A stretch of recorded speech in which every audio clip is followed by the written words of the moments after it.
இன்றைய தினம் பார்த்தீங்கன்னா கருணக்கிழங்கு மசியல். அதற்கு தேவையான பொருட்கள் ஒரு 6, 7 கருணக்கிழங்கு வந்து அவிச்சு எடுத்து வச்சுருக்கோம். சிறிய வெங்காயம் சரி இதை எடுத்துருக்கோம். ஒரு 10 வெங்காயத்திட்ட எடுத்துருக்கோம்.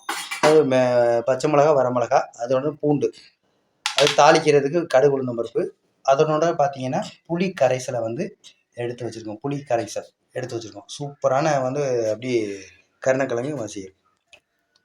இருப்பு சட்டியில் எண்ணெயை வந்து முதல்ல எண்ணெய் சூடாகினதுக்கப்புறம் ஒரு தாளித்து இது பண்ணி விட போகிறோம்.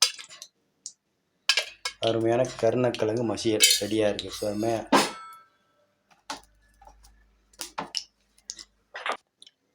கடுகு, உளுந்தம் பருப்பை வந்து எண்ணெயில் சூடான எண்ணெயில் கடுகு, உளுந்தம் பருப்பு போட்டுக்கிறோம்.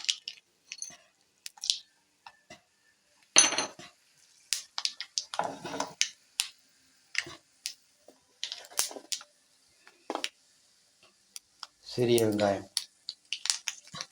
அதாவது சிறிய வெங்காயத்தை போட்டுக்கிறோம். சிறிய வெங்காயம், பச்சை மிளகா, வரமிளகா அதை போட்டுக்கலாம். அதோட பூண்டு 2 பல் பூண்டு.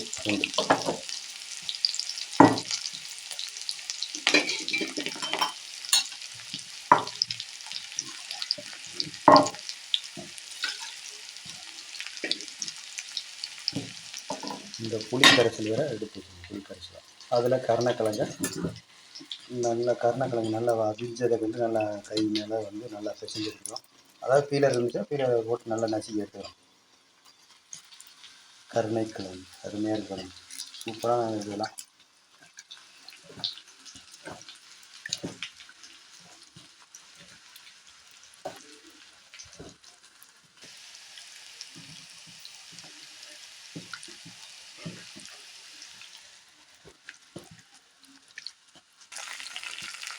கருணக்கிழங்கு நல்லா கூழ் மாதிரி நல்லா நைஸாக வேண்டிட்டு அதை வந்து இதில்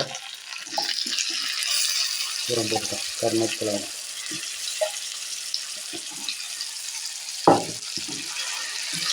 நைஸாக அப்படி நல்லா அருமையான கருணக்கிழங்கு வந்து அவ்வளோ நல்லது உடம்புக்கு. கருணக்கிழங்கு செம்ம டேஸ்ட்டாக இருக்கும். நம்ம பார்த்திங்கன்னா மோர் சாதம், தயிர் சாதத்துலாம் சாப்பிட அவ்வளோ பிரமாதமாக இருக்கும். நம்ம செட்டிநாட்டு இதில் வந்து பார்த்திங்கன்னா மிக சிறப்பான ஒரு இதில் இது ஒரு கருணக்கிழங்கு மசி, கருணக்கிழங்கு கோலா என்ன சொல்கிறது இதுதான்.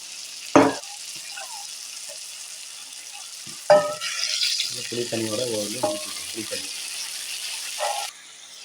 இதில் உப்பு தேவையான அளவு உப்பு சேர்த்துக்கலாம். செம்மையான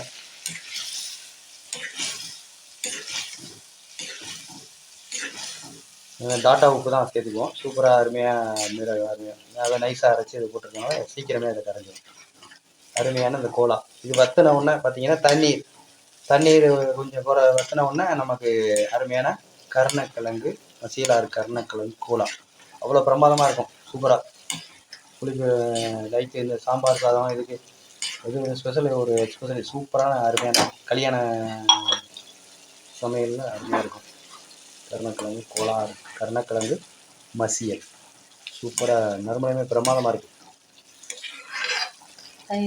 இதில் எண்ணெய் வந்து கொஞ்சம் தாராளமாக விட்டுக்கிட்டோம் அப்படின்னா 2-3 நாள், அதிகபட்சம் 1 வாரம் கூட நம்ம வச்சு சாப்பிடலாம். ஏன்னா புளிப்புத்தன்மை உள்ள புளி சேர்த்துக்கிறதுனால நல்ல புளியோதரையெல்லாம் வச்சு சாப்பிடலாம்னு சொல்லுவாங்க இல்லையா, அந்த மாதிரி கரெக்டாக பக்குவமாக பண்ணினா நம்ம வச்சுருந்து சாப்பிடலாம். அவ்வளோ பிரமாதமாக இருக்கும். நம்ம அந்த தக்காளி தொக்குலாம் சொல்லுங்க, அந்த மாதிரி இதில் வந்து கருணக்கிழங்கு கோலா வந்து நம்ம வச்சுருந்து சாப்பிடலாம். அவ்வளோ பிரமாதமாக இருக்கும், சூப்பராக இருக்கும். ஆமாம், கருணக்கிழங்கு கோலா இப்போ நல்லா ரெடி ஆயிடுச்சு. கொஞ்சம் தண்ணி வற்றினோடனே நம்மளுக்கு அருமையான கருணக்கிழங்கு கோலா. நிறைவாக இந்த தண்ணி வற்றிடுச்சு, நல்லா அருமையாக ரெடி ஆகிடுச்சு. இது நம்ம கருணக்கிழங்கு கோலா ரெடி ஆகிடுச்சு. இன்றைய தினம் கருணக்கிழங்கு கோலா ரெடி. இதனோட மறந்துடாமல் சப்ஸ்கிரைப் பண்ணிக்கோங்க. பக்கத்தில் இருக்க பெல் பட்டனை அழுத்திங்க. அருமையான கருணக்கிழங்கு கோலா ரெடி. நறுமணமாக சூப்பராக இருக்குது. மறந்துடாமல் சப்ஸ்கிரைப் பண்ணுங்கள். பக்கத்தில் இருக்க பெல் பட்டனை அழுத்திக்கிங்க.